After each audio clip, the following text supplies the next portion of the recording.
Bismillahirrahmanirrahim. Muzina la Mulungu wachifundo wachisoni. Idha as-samaa'u shaqqat. Pamene thambo lizang'ambike kusonyeza mapeto ake. Wa adhinat li rabbiha wa huqqat. Ndikuzamvera lamulo la mbuye wake ndipo lizayenera kutero.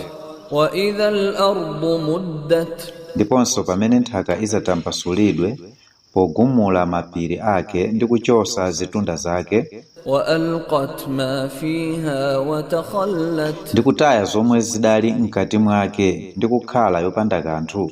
Wa adhinat li rabbiha wa huqqat. Ndikuzamvera lamulo la mbuye wake ndipo lizayenera kutero. Ya ayyuhal insanu innaka kadihun ila rabbika kadhan famulaqih. Iwe munthu, ndithudi iwe ukubwerera kwa mbuye wako kubwerera kosimikizika, ndipo iwe ukumana ndi zosatira za zochita zako. فأما من أوتي كتابه بيمينه. Tsono amene azapasidwa kaundula wa zochita zake kuzanja lamanja.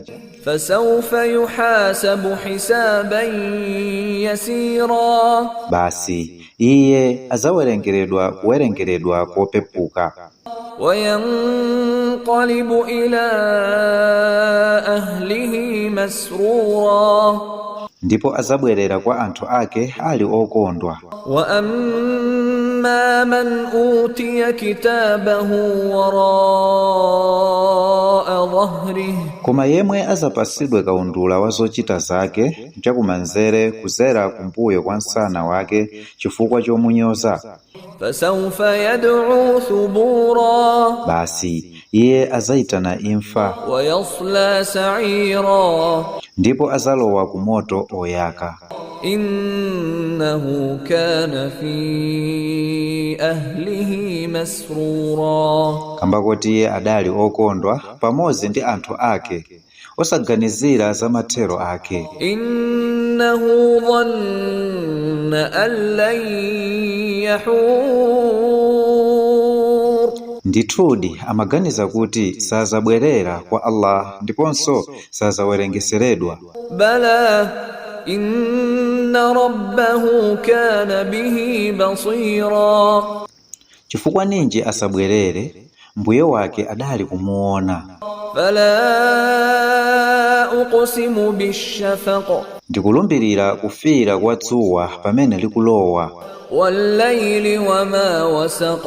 Ndi usiku ndi zimene wasonkhanitsa. Walqamari idha ittasaq.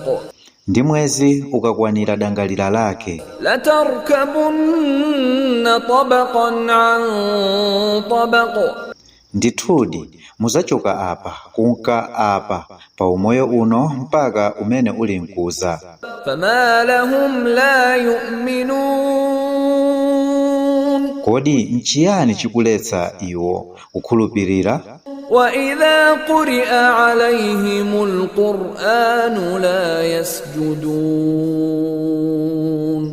Ndipo ikawerengedwa kwa iwo Qur'an sagwesa pansi nkhope zawo mozichepesa. Balil ladhina kafaru yukadhibun. Koma amene sadakhulupirira akutsutsa basi. Wallahu a'lamu bima yu'un. Ndipo Allah akuziwa bwinobwino zimene akusonkhanisa. Fabashshirhum bi'adhabin alim. Choncho auze nkhani ya chilango chopweteka. Illa alladhina amanu wa 'amilus salihati lahum ajrun ghayru mamnun. Kupatula awo amene akhulupirira ndi kuchita ntchito zabwino, kwa iwo kuli malipiro osatha.